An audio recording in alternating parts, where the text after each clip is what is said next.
Watch the 1980 Bologna train station bombing. Cut the audio. Let the silence hang over the torn steel. Now, listen to the newly declassified 2024 intercept detailing the blast's chemical residue. The explosive was not Soviet. It was not cobbled together by radicals in a basement. It was a stabilized, standard-issue Western military C4 compound. The weapon came from inside the house. The terror threat you fear today is not a random act of radical hatred. It is a precise, calculated blueprint perfected over 40 years ago by your own intelligence apparatus. If you do not recognize the mechanics of the strategy of tension, you are completely blind on the modern battlefield. You are defenseless against state-sponsored manipulation. You are not a citizen with a vote. You are a biological variable in a psychological equation. You are collateral damage waiting to happen. We are going to strip away this sanitized political rhetoric and step directly into the blast zone. We will walk through the twisted shrapnel, decipher the classified cables, and trace the bloodlines of Europe's most guarded secret war. We will prove, step by agonizing step, how democratic governments mathematically calculate the exact dosage of civilian chaos required to break your psyche. We will show you exactly how they keep you paralyzed, begging for their authority to restore order. Step out of the blast radius and into a claustrophobic, damp bunker buried deep beneath the Italian Alps. Flashlight beams slice through decades of thick dust. The investigative journalist wipes grime from a heavy olive-green crate. The faded stencil hits like a physical blow. Classified United States Department of Defense insignia. They pry the lid open. Inside lies an arsenal frozen in time. Sniper rifles, unmarked gold coins, and military high explosives sweating in the freezing dark. For decades, this subterranean armory did not officially exist. The investigative journalist tracks the denial through miles of redacted archives, until the breaking point in 1990. Cornered by mounting forensic pressure, Italian Prime Minister Giulio Andreotti stood before national television and shattered the illusion. He admitted to the existence of an ultra-secret transnational paramilitary network operating under the radar. Its NATO code name was Gladio, the sword. Declassified documents reveal this Alpine bunker was not an anomaly. 139 weapon caches were systematically buried across Italy alone. They were perfectly positioned to arm a ghost network of civilian guerrillas. If Soviet tanks ever rolled into Rome, these stay-behind units would rise from the underground and wage a brutal war of attrition. But the defense protocol contained a fatal flaw coded into its very foundation. The journalist reviews the original operational directives signed and sealed in 1952. The mandate was uncompromising. Commanders explicitly ordered that these covert operators must be recruited from extreme right-wing factions. The logic was ruthlessly pragmatic. They needed men driven by an absolute, fanatical, anti-communist ideology. Men who would not hesitate to pull the trigger when society collapsed. Look at this through the eyes of the intelligence analyst. You have just seeded an entire continent with untraceable military hardware.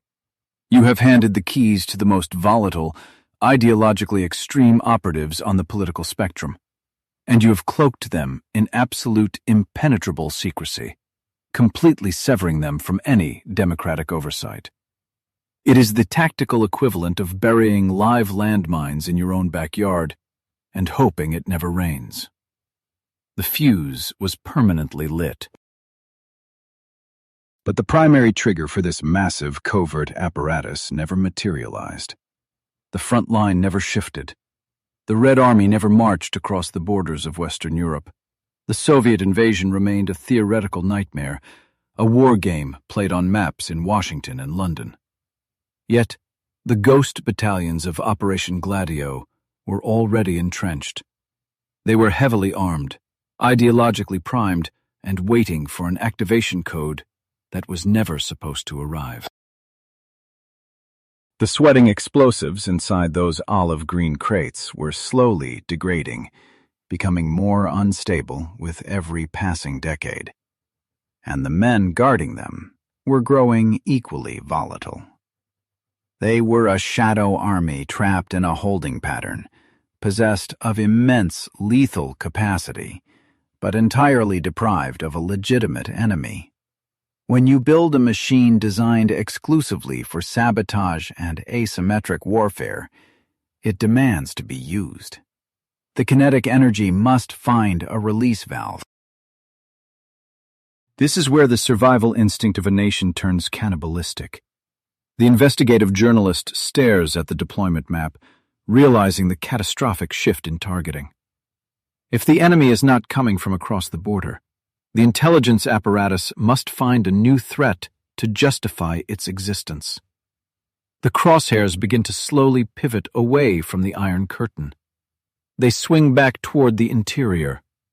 They lock onto the very civilian populations these networks were sworn to protect. We are staring at the ultimate paradox of national defense. In a desperate bid to protect Europe from the theoretical tyranny of a foreign power, the architects of the Cold War created an invisible domestic leviathan. They forged an elite military apparatus that answered to absolutely no parliament, no president, and no legal authority. A black box of lethal force operating silently beneath the fragile crust of post-war European democracy. Which brings us to the terrifying question at the heart of this blast radius. It is the question that defines the modern era of statecraft and the silent war waged against the public mind. When you engineer an autonomous network of highly trained assassins and supply them with thousands of pounds of untraceable military explosives, what exactly happens to a secret army that never gets to fight its designated enemy? The answer is written in the blood of its own citizens. The answer is written in the blood of its own citizens. I am watching a jagged alpine border crossing in the late 1960s. Unmarked transport vans roll through the checkpoint in the dead of night, while armed guards deliberately look the other way. We just uncovered those subterranean weapon caches, sweating with unstable compounds. Now, you must ask the most terrifying question of this war. Who exactly holds the keys to these underground armories while the entire continent sleeps? Inside these vans sits over 200 pounds of military-grade explosives, moving silently through a civilian population. The physical tension here is suffocating. You can smell the diesel exhaust mixing with the cold sweat of the smugglers. These operators are not preparing to fight a Soviet tank division. The crosshairs have violently shifted. When the foreign invasion never materialized, this invisible army decided the real, imminent threat was the voters living inside their own borders. The front line is no longer a geographical border. It is the ballot box. By the early 1960s, the political tectonic plates of Western Europe are fracturing. Left-wing political parties are gaining massive democratic support across Italy and France. They are not using guns or staging coups. They are using the legal framework of the state to dismantle the conservative grip on power, shifting the balance without a single shot fired. This legal, peaceful transition of power triggers absolute panic inside the intelligence apparatus. To the generals sitting in their sanitized command centers, a democratic election is a slow-motion hostile takeover. The threat matrix lights up red. You cannot shoot a voting trend with a sniper rifle. You cannot bomb a changing demographic. The established defensive doctrines are completely useless against a population that simply decides to change its mind. An entirely new weapon is required for this war. The solution to this democratic glitch is buried deep inside a classified intelligence dossier. It is known as Field Manual 31-15. I have the declassified pages right in front of me, and the bureaucratic language is chilling. This document outlines the exact protocols for stabilizing allied governments. It explicitly authorizes violent, unacknowledged domestic actions to maintain the geopolitical status quo. Field Manual 31-15 is not a defensive strategy. It is an offensive exploit targeting the civilian psyche. Operatives are instructed to intervene actively when a host nation's internal politics drift too far from the approved trajectory. This means infiltrating unions, student groups, and political rallies. They are weaponizing the very fabric of society. The invisible army is no longer waiting in the mountains. They are standing next to you on the subway, armed and fully operational. We are watching a slow-motion detonation. The infrastructure for terror is laid out in the open, entirely disguised as national security. The stay-behind networks, originally stocked with extreme right-wing fanatics, are completely off the leash. These are men trained in sabotage, assassination, and asymmetric disruption. They hold the detonators, and they view their own neighbors as enemy combatants. The friction is building. It is only a matter of time before the spark hits the powder keg. But an operation of this magnitude requires massive, untraceable capital. You cannot run a continent-wide insurgency on spare change. The money trail leads directly across the Atlantic.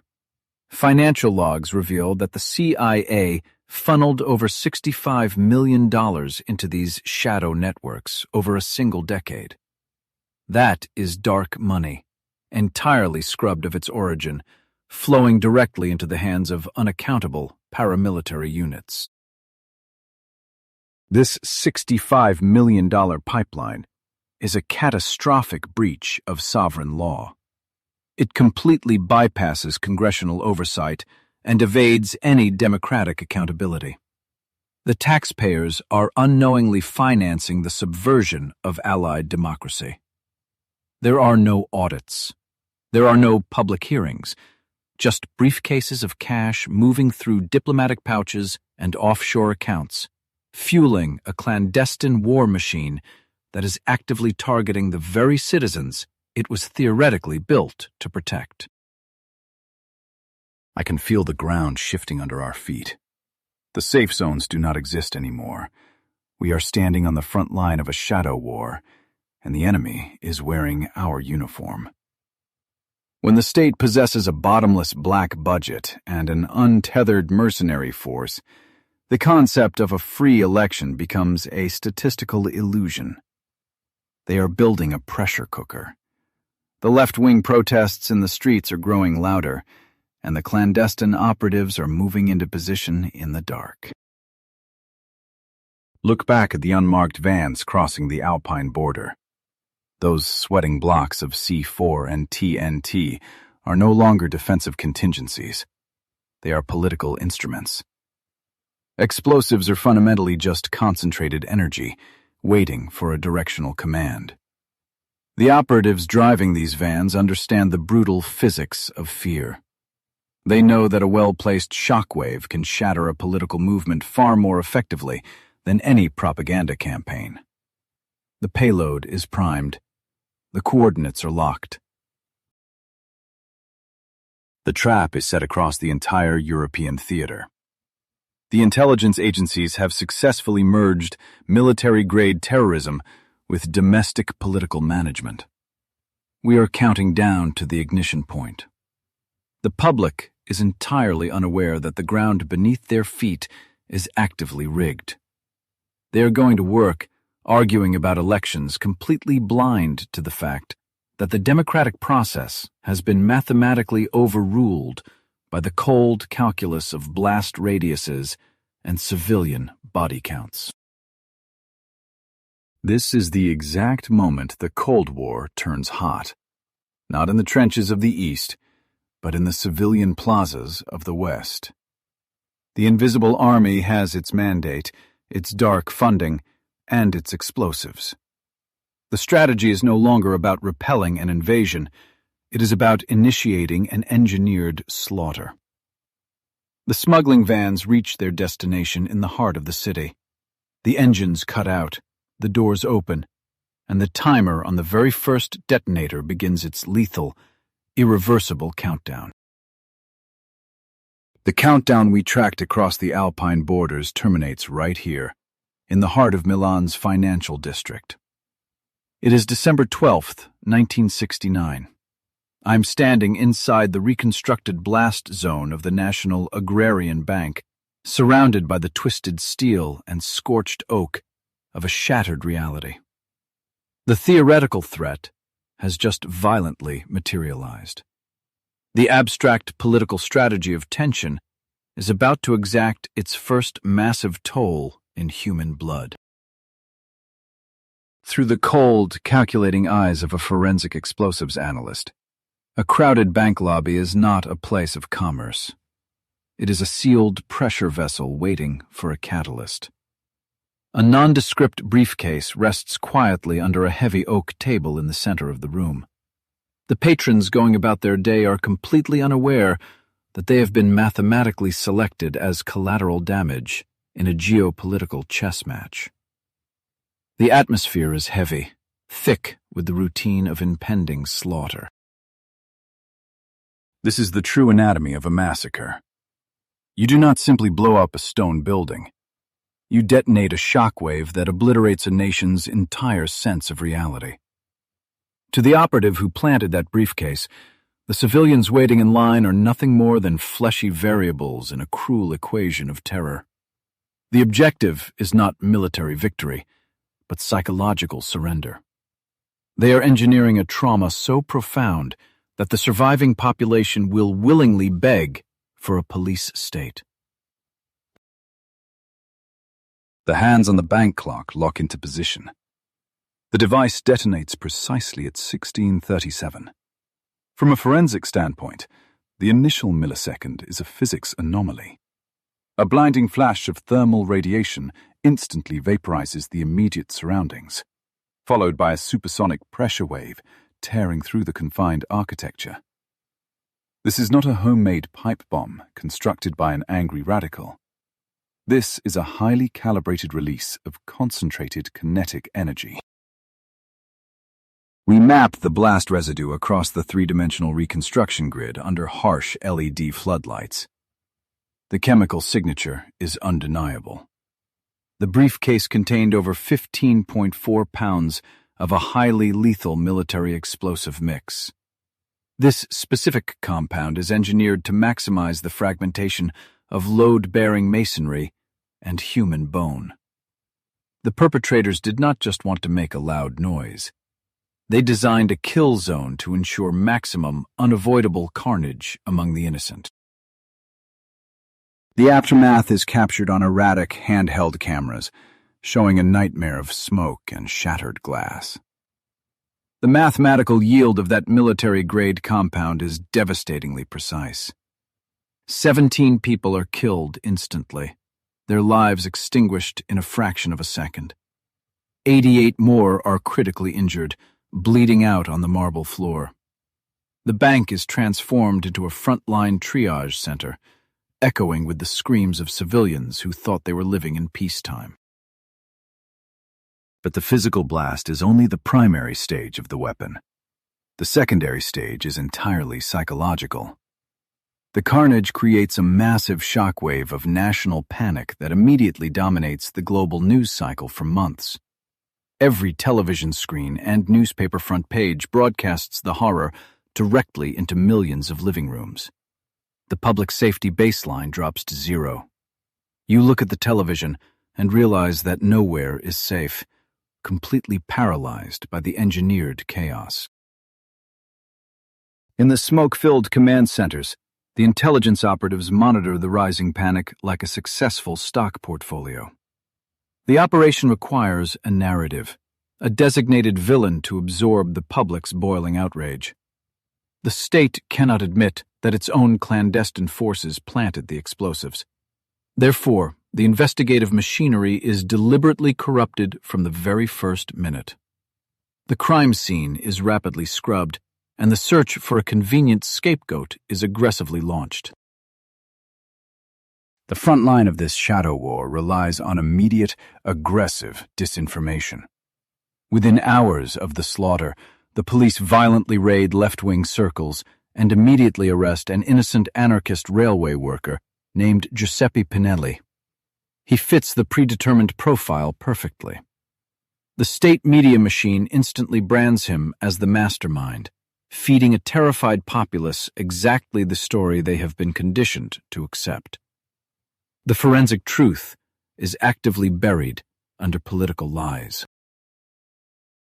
Pinelli is hauled into the police precinct for a grueling, off-the-books interrogation. He represents a critical vulnerability in the government's false narrative, a man whose innocence threatens to expose the true architects of the bombing. Just days later, he suspiciously falls to his death from a fourth-floor window of the police station. The official report coldly labels it a suicide. To the trained observer, it is a blatant, tactical assassination to silence a loose end. I review the autopsy reports and the trajectory of the fall. The physics simply do not align with a voluntary jump. The dead man on the pavement is not a terrorist. He is the second stage of the false flag operation. The state murders a citizen in the streets to incite panic, and then murders another in a locked room to cover its tracks. The forensic footprint is smeared with the blood of an innocent worker, carefully obscuring the military supply chains that provided the lethal compound. Despite the glaring forensic anomalies, the psychological payload of the Piazza Fontana bombing is a spectacular success. The strategy of tension is working exactly as the intelligence manuals predicted. The terrorized population stops demanding political reform and starts demanding order at any cost. The left-wing political momentum is violently halted, paralyzed by the stigma of a massacre they never committed. The invisible army has successfully hijacked the democratic consciousness. We are standing in the ruins of the first major strike, but the blast radius is expanding far beyond Milan. The covert forces have tasted blood, and they have proven that a nation can be controlled through the precise application of high explosives and media manipulation. The blueprint for domestic warfare is now fully validated. The bomb in the bank was not an isolated tragedy. It was merely the opening salvo in a sustained campaign of engineered terror that is about to tear the country apart. The blast radius of the Milan bank bombing did not stop at the city limits. It ignited the very pavement of the capital. We are losing the signal of a functioning democracy in the smoke. I'm staring at archival footage of Rome, 1970. Cobblestones are shattering shop windows. Tear gas canisters arc through the night sky, painting the streets in a toxic, chaotic fog. Riot police are systematically beating students into the asphalt. The front line is everywhere. The panic is absolute, a social explosion ripping through the fabric of the Republic. But then I cross-reference this raw, bleeding footage with declassified surveillance logs. We cut from the blood on the streets to a quiet, soundproofed government office overlooking the carnage. A man in a tailored suit watches the riots on a small television monitor. He is calmly sipping coffee. He is not afraid of the fire outside. He is the one regulating the thermostat. This is the tipping point, where you must abandon everything you learned in high school civics. How do you permanently stop a population from legally voting for political change? You do not debate them. You traumatize them. You make them so utterly terrified of sudden, random violence, but they willingly crawl on their knees, begging for an authoritarian crackdown. Chaos is not an accident of history. Chaos is a highly efficient, meticulously constructed ladder. Sitting in this damp hotel room in 2026, listening to the heavy rain hammer against the glass, the paranoia is suffocating. My monitors are glowing with thousands of pages of encrypted communication logs and court transcripts. The pattern is too perfect, too rhythmic to be organic anger. I am tracking the paper trail of a shadow empire that realized something horrifying. Fear is the most cost-effective crowd control weapon ever engineered. We do not have to guess their motives. The architects of this nightmare left us a confession. Digging through the archived testimony of the 1980s, I find the sworn statements of operative Vincenzo Vinciguerra. Under oath, he broke the absolute silence of the shadow network. He stated, in chillingly bureaucratic terms, that the explicit goal of the bombings was never to conquer territory.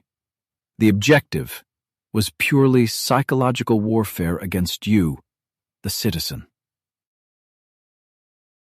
Vinciguerra's transcript reads like a military instruction manual for destroying a society from the inside out. He confirmed that the massacres were designed to force the Italian public to turn to the state to ask for greater security. You blow up a train station, you fund the radical fringes, and you watch the moderates panic. The intelligence agencies were creating the very monsters they were officially funded to hunt down. It is a closed-loop system of perpetual terror. To understand why this strategy is so devastatingly effective, we must look past the political theater and examine the hardware inside your skull. This operation was not just a military maneuver, it was a biological exploit. The shadow network weaponized the human limbic system. When your brain is confronted with the immediate threat of being torn apart by shrapnel, it completely short-circuits. In a state of artificially induced panic, the prefrontal cortex, the center of complex, rational political thought, shuts down entirely. You stop caring about civil liberties, economic equality, or government transparency. The brain defaults to a primitive, desperate demand for physical safety. The intelligence directors knew that a frightened animal does not ask questions. It just runs to the nearest shelter. They built the slaughterhouse and then offered you the cage as a sanctuary. This biological hack was executed on a massive national scale. The isolated blast in Milan was merely a calibration test. Once they saw the population willingly surrender their rights for police protection, the invisible army pushed the throttle to maximum capacity. The streets became a live-fire laboratory. I'm scrolling through a timeline of assassinations, drive-by shootings, and plaza bombings. The sheer volume of blood spilled over the next 2 decades is paralyzing. Let us look at the raw, uncompromising math of this psychological war. Between 1969 and 1987, the Italian Republic suffered over 14,000 distinct acts of political violence. 14,000. This was not a brief period of civil unrest. It was a deliberately sustained, agonizingly precise campaign designed to keep an entire generation of voters in a constant, inescapable state of traumatic shock. Try to comprehend that level of saturation bombing on your daily reality. Every morning, you wake up expecting the radio to announce another hijacked train, another kidnapped magistrate, another exploded bank. The tension is a physical weight crushing your chest. This is the definition of the strategy of tension. The government stretches your sanity until the moment it snaps. The brilliance of this operation lies in its total invisibility. The citizens of Europe genuinely believed they were caught in a spontaneous civil war between extreme left and extreme right factions. They hated each other, they fought in the streets, and they bled for their ideologies. But neither side realized they were just chess pieces moving on a board controlled by the very state authorities they thought they were fighting. The house always wins. The ashtray on my desk is overflowing. The rain in Rome shows no signs of stopping. I am cross-referencing the dates of these 14,000 attacks with the declassified bank transfers from offshore accounts. Every spike in civilian casualties correlates perfectly with a fresh injection of black budget funding. The terror was subsidized. The state was literally buying the bombs that were detonating under the feet of its own unsuspecting taxpayers. This is the intellectual horror at the core of the invisible front. The social contract was violently inverted. The institutions tasked with protecting the Republic realized that a peaceful, politically engaged public was the greatest threat to their unchecked power. To maintain their supremacy, they had to declare covert war on the very concept of safety. You cannot sell protection to a populace that already feels secure. You must first manufacture the predator. And the predator was hungry. The riots, the political assassinations, the low-level street warfare, these were just maintenance doses of fear. By the end of the 1970s, the Invisible Army realized that the public was growing numb to the daily violence. The limbic system was adapting. To maintain control, they needed a masterstroke. They needed an event so catastrophic, so completely shattering, that the psychological scars would be visible from orbit. The limbic system was adapting to the street brawls and the occasional sniper fire. The Invisible Army realized they needed a masterpiece of absolute destruction to shock the public back into total submission. I am taking you out of the chaotic, tear-gas-filled riots of Rome, and we are stepping directly into the dead center of the most lethal strike of the entire European Cold War. Bologna Centrale Railway Station, August 2nd, 1980, 10:25 in the morning.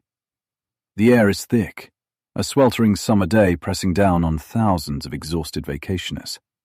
To the forensic explosives analyst surveying the scene decades later, the architectural layout is a perfect kill box. The camera focuses on the large station clock, frozen at the exact second the timeline of modern Europe fractured. The minute hand clicks, and the frame violently shakes. The concussive wave instantly vaporizes the heavy oak benches and tears a crater over 6 feet deep straight through the solid concrete foundation. Load-bearing rebar is twisted like wet noodles. When a bomb is so massive it fundamentally alters the architectural structure of a city, the forensic evidence becomes impossible to completely erase. Through the eyes of the forensic analyst, I see this is not just a crime scene. It is a brutal physics equation written in human blood and pulverized stone. The absolute panic is deafening. Survivors are pulling themselves from the rubble, coated in a thick, choking dust of shattered masonry. This is the anatomical reality of a mass casualty event meticulously designed by military professionals. The mathematics of this slaughter are staggering. The blast instantly killed 85 people and severely wounded over 200 others. The forensic analyst standing in the blast crater isolates the chemical signature of the residue. This was not pipe bombs and low-grade gunpowder. The device utilized a highly sophisticated, military-grade mixture of trinitrotoluene and T4 compound that weighed approximately 50 pounds. T4, also known as cyclotrimethylene trinitramine, is the exact same chemical base used in standard issue C4 plastic explosives. You do not mix 50 pounds of this highly volatile compound in a suburban garage. This requires a sanitized laboratory, industrial chemical precursors, and a highly secure supply chain. The sheer scale of the bomb points a massive, undeniable arrow directly at a state-sponsored arsenal. The explosive payload was not placed randomly. Forensic analysis of the blast wave propagation proved the device was strategically positioned in the second-class waiting room. The analyst calculates the overpressure vectors and realizes the horrifying truth. The placement was chosen specifically to maximize human casualties through the high-velocity fragmentation of load-bearing masonry. The building itself was weaponized. When 50 pounds of military high explosives detonate inside a confined masonry structure, the bricks and concrete do not just crumble. They accelerate outward at supersonic speeds, acting as thousands of jagged, secondary projectiles. The forensic grid maps how the concussive wave turned the very walls of the waiting room into a devastating cloud of lethal shrapnel, tearing mercilessly through the packed civilian crowd. The immediate response from the authorities was a masterpiece of desperate disinformation. Initial government reports actually attempted to blame this apocalyptic explosion on an old, faulty heating boiler bursting in the basement. The state media broadcast this blatant lie to millions of terrified citizens, desperately trying to mask a coordinated military strike as a tragic, unavoidable municipal accident. But physics is an unforgiving witness. The forensic analyst knows that a steam explosion produces a slow, heaving pressure wave. High explosives produce a supersonic shock front that shatters matter at the molecular level. The government's boiler theory was mathematically disproved by basic blast pressure equations within 48 hours. The metallurgical shearing on the steel beams proved a high-velocity detonation, not overpressurization. Despite the irrefutable mathematical proof, the intelligence agencies continued to muddy the waters, planting false leads and arresting innocent political activists. I trace the trajectory of this cover-up and realize the absolute scope of the betrayal. The state was not just incompetent, it was actively destroying critical evidence. The perpetrators were steering the very investigation designed to catch them. I am staring at the smoking gun of the 20th century. A democratic government mathematically calculating the exact explosive yield required to terrorize its own population into absolute submission. If this horrifying scale of state-sponsored manipulation blows your mind too, hit the like button. To make sure you do not miss the ultimate solution to this continental mystery, subscribe and tell me in the comments if you think any society could survive this betrayal. The sheer brutality of the Bologna massacre achieved exactly what the architects of the strategy of tension intended. The nation was paralyzed by a traumatic, existential dread. Citizens were no longer protesting for political rights. They were begging the government to deploy the military into the streets, to suspend civil liberties, to do absolutely anything to stop the bloodshed. The psychological trap snapped shut. Standing in the reconstructed blast hangar, analyzing the twisted, scorched metal of a civilian train carriage, the illusion of safety completely evaporates. There is no conventional battlefield here.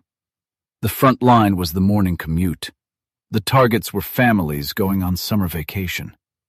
The invisible army transformed the mundane infrastructure of daily life into a highly lethal combat zone. Italy was bleeding out, successfully manipulated into a state of permanent authoritarian dependence by its own supposed protectors. But the forensic footprint of this operation could not be contained within a single border. The blast wave from Bologna was just the beginning.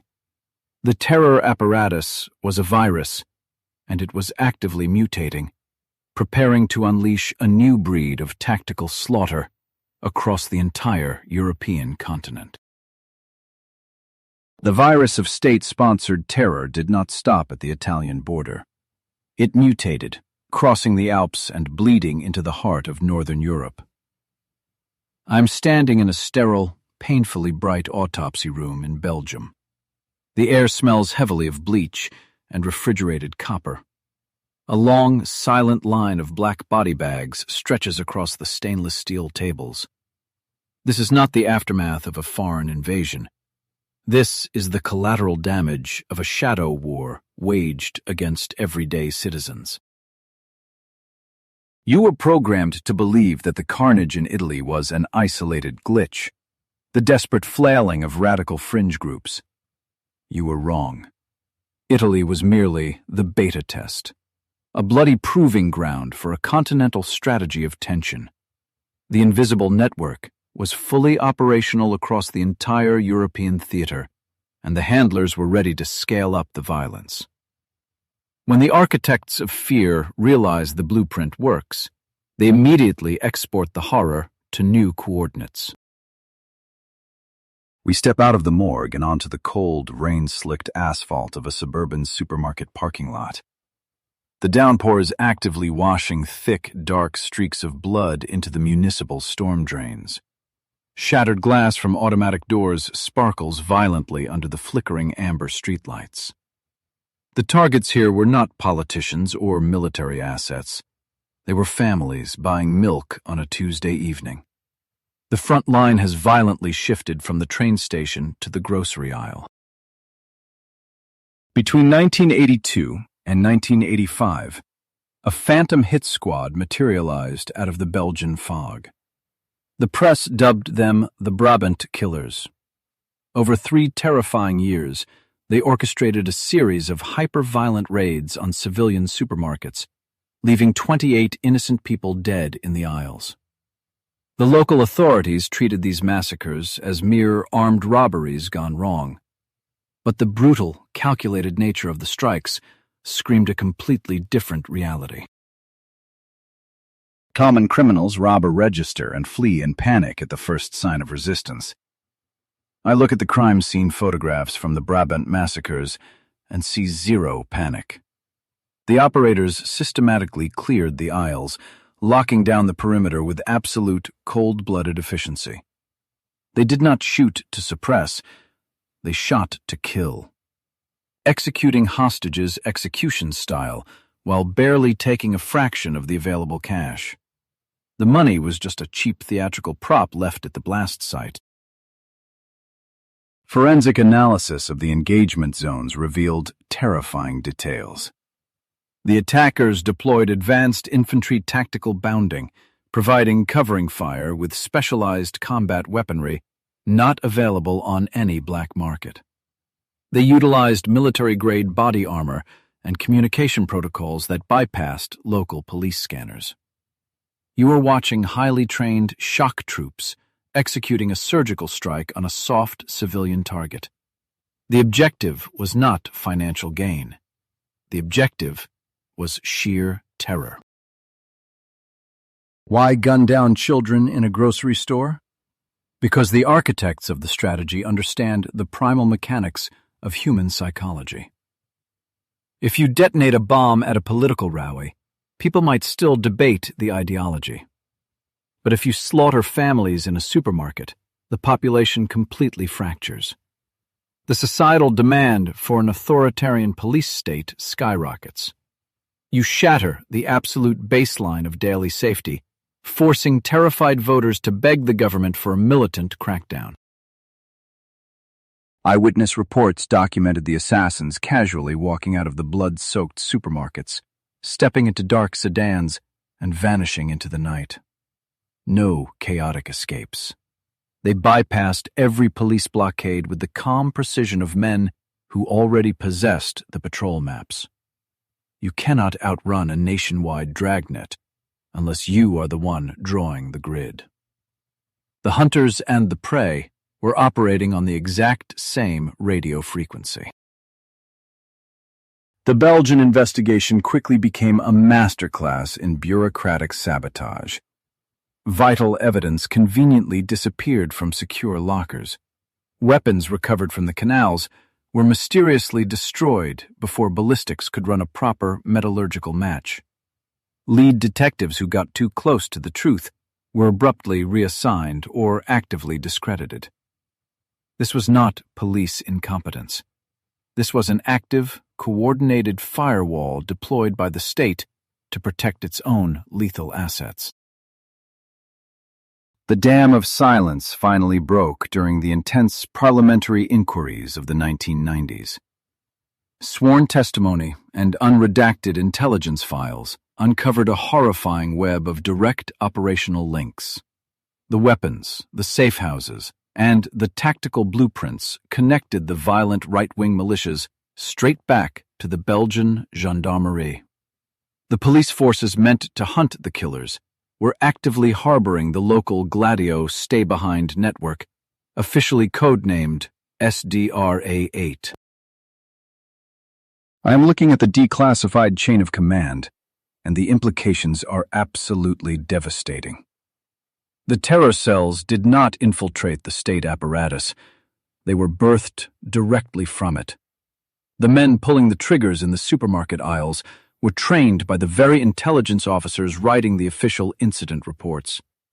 When the enemy shares your badge and controls the forensic laboratory, justice is a mathematical impossibility. You are trapped in a completely rigged system. This clandestine framework was replicated across the entire continent. From the snowy borders of Norway to the coastlines of Greece, specialized ghost battalions waited in the shadows. They possessed encrypted radios, millions in untraceable gold, and diplomatic immunity granted by NATO's deepest covert branches.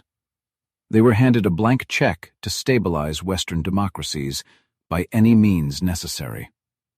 And they decided that the most effective stabilizer was a constant drip of civilian blood.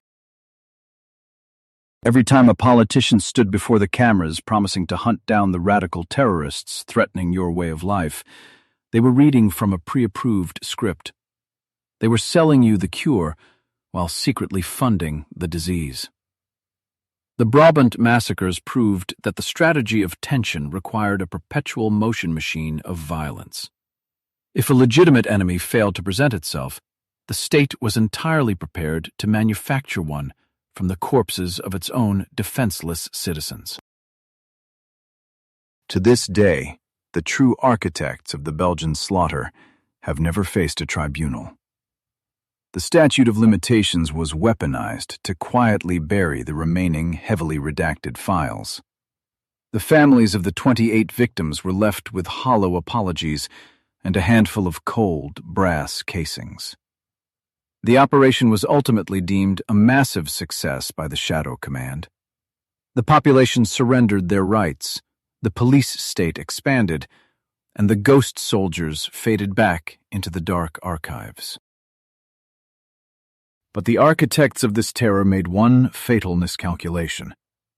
They assumed the paper trail would rot in the subterranean vaults forever. They believed that physical distance and buried classified cables would permanently sever the connections between the blast sites. They severely underestimated the evolution of forensic technology. We are leaving the bloody parking lots behind because the chemical signatures of their betrayal have just been loaded into a modern digital matrix. We are completely blind if we think the past is buried in those bloody parking lots. The physical killers vanished, but they left behind a trail they could not comprehend. Step inside this 2026 data center. The server racks are screaming. Cooling fans are fighting the immense heat of an artificial intelligence tearing through decades of classified lies. We are watching the ghost network being resurrected in real time. The operatives of the 1980s thought fire and paper shredders were enough to secure their alibis. But the past leaves a massive digital shadow. You can burn a field report. You can intimidate a witness. You cannot erase the atomic footprint of a high-explosive detonation. To the open-source investigative journalist staring at these monitors, the screen is a battlefield, and the enemy is finally losing ground. Look at the primary display. Red lines are propagating across a three-dimensional map of Europe faster than the eye can track. This is not a historical review. This is a live autopsy of a continental conspiracy. The algorithm is hunting. It bypasses redacted paragraphs and zeroes in on the raw physics of the blasts. Every twisted piece of metal from Bologna to Brabant is speaking to us through the language of chemistry. In 2023, the rules of the shadow war fundamentally changed. We stopped asking politicians for the truth and started asking the shrapnel. Advanced mass spectrometry reevaluations were applied to the historical bomb fragments. The journalist watches the spectral lines align. This is a terrifying level of precision. The machine isolates the microscopic isotopic residue baked into the steel. The results are flashing on the screen, and they are an absolute death sentence for the official narrative. The chemical signature of the explosives does not match any makeshift rebel laboratory or Soviet armory. The algorithm hits a 100% match. The compounds were manufactured exclusively for Western military use.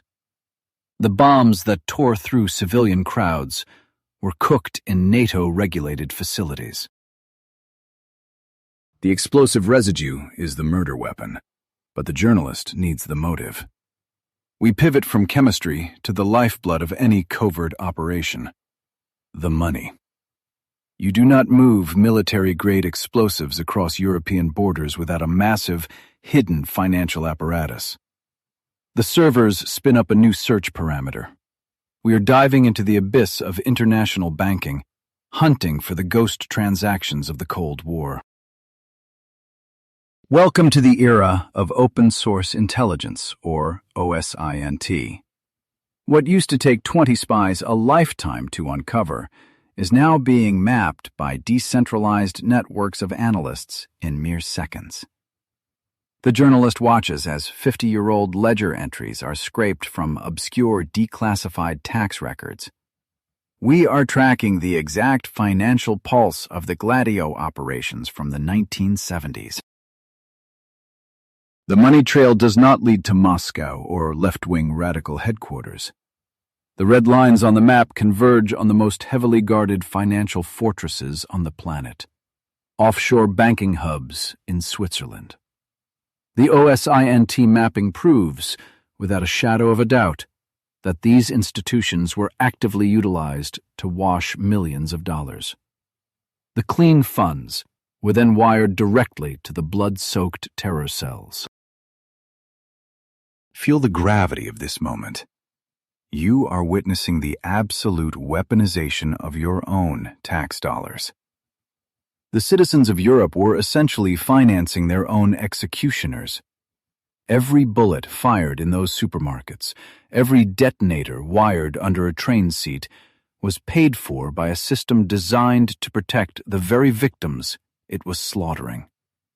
The sheer bureaucratic scale of this betrayal is completely staggering. For decades, whistleblowers who tried to expose this financial and military pipeline were destroyed. They were labeled conspiracy theorists, silenced, or driven to suicide. But an algorithm does not feel fear, and it cannot be blackmailed. The journalist hits a final keystroke, compiling the chemical and financial evidence into an unbreakable digital vault. The raw data is now out in the wild, and it is spreading like a virus. The blast wave of this exposure finally hit the highest halls of power. When the undeniable mathematical proof of the chemical signatures and the offshore banking ledgers was presented, the wall of denial shattered. The political elite could no longer hide behind classified stamps. The journalist watches the live feed of the assembly hall. The architects of the strategy of tension are finally being dragged into the light. Cornered by the overwhelming weight of the data, the European Parliament was forced into an unprecedented admission. They passed a historic resolution explicitly condemning the clandestine operations of the stay-behind armies. It was a staggering moment of institutional panic. The governing body had to publicly acknowledge that an invisible parasite had been living inside the host of Western democracy for over 40 years. Read the text of the resolution scrolling on the monitor.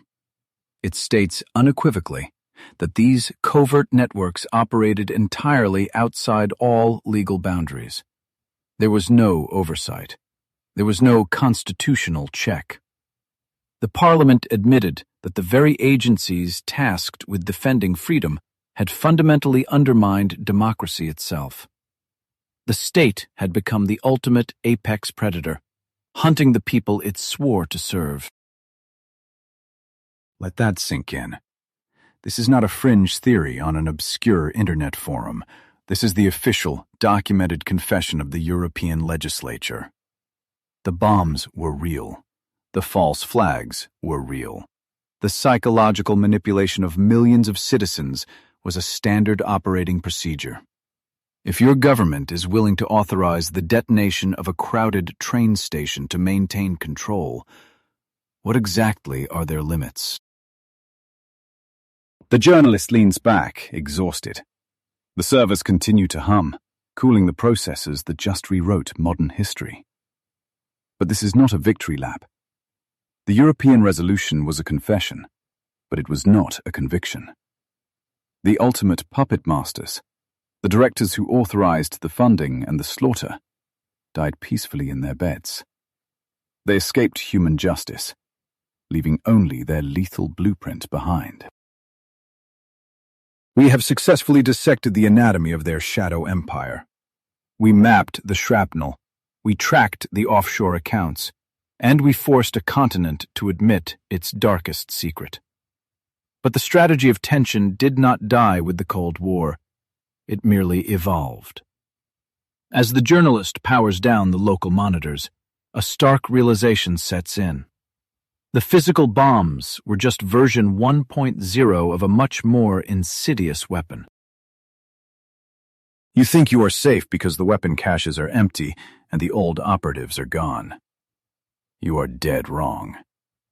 The underlying mathematics of fear are still perfectly valid. If they could manipulate an entire continent with TNT and terror cells in the 1980s, imagine what they can do today with total access to your digital life. The battlefield has shifted from the city streets directly into your nervous system. Look at the blinking red light on the server rack in front of me. The battlefield has shifted from the city streets directly into your nervous system, and the silence in this cyber operations room is deafening. There is no smell of cordite here, no shattered glass or twisted rebar. But make no mistake, we are standing in the blast radius of a continuous, invisible detonation. The ghosts of the Cold War did not simply disappear. They upgraded their arsenal. I have spent years walking through the forensic wreckage of Operation Gladio, tracking the bloodlines of state-sponsored terror. The physical bombs were crude instruments, blunt force trauma designed to shatter the political landscape of Europe. But what we uncovered in those declassified files was something far more terrifying than the explosives themselves. It was a mathematical formula for absolute psychological control, completely stripped of any human empathy. The architects of the strategy of tension proved a dark, undeniable axiom of human biology. If you subject a population to prolonged, engineered stress, if you keep them suspended in a permanent state of fight or flight, They will voluntarily surrender their most fundamental civil liberties. They will not just accept the chains.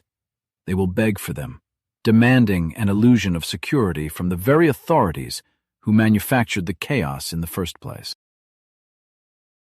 You no longer need 50 pounds of military-grade C4 compound to blow up a society. That is archaic.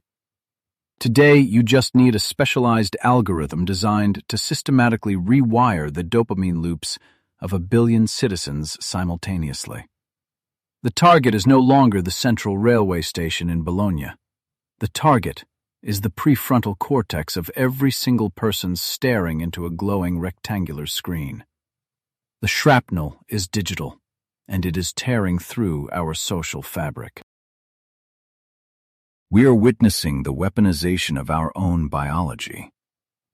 The strategy of tension has seamlessly migrated into the digital domain, utilizing algorithmic echo chambers and coordinated disinformation campaigns. These systems are explicitly designed to trigger the exact same primitive limbic responses that a physical explosion would. They engineer mass panic, tribal hatred, and existential dread, all without shedding a single drop of physical blood on the pavement. Think about the sheer efficiency of this new shadow war. During the 1980s, intelligence agencies had to risk massive exposure. They had to smuggle weapons, pay off radical militias, and rely on corrupt police forces to bury the evidence. A single forensic mistake could bring down a government. Now, the state can induce continent-wide psychological trauma through automated code. It is the perfect, untraceable crime, executed in plain sight every second of the day.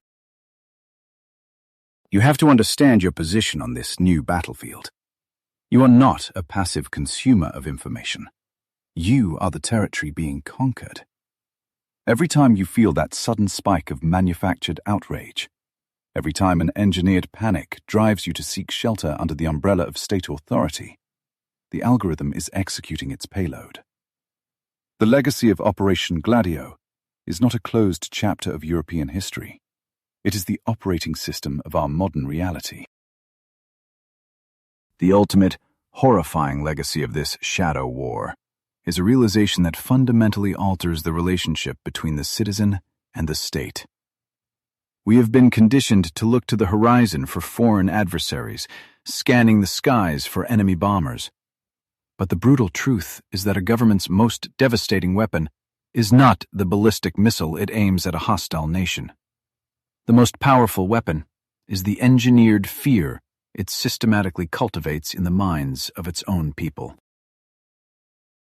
We have dragged this invisible architecture out of the shadows, but simply knowing it exists is not enough. If this forensic analysis has shattered your preconceived notions of power, hit the like button. Leave a comment dissecting how you see this digital strategy of tension playing out in your own life. Subscribe to the channel, not just to watch another documentary, but to actively join this ongoing investigation. The only defense against a psychological operation is total awareness. As I watch the global map in this operations room pulse with millions of synchronized digital attacks, the scale of our vulnerability is paralyzing. The war correspondent in me knows the look of a population under siege, even when the victims themselves do not realize they are taking casualties. We survived the brutal, explosive years of the 20th century, but the fallout has mutated. The storm has not passed. It has merely become the invisible air we breathe.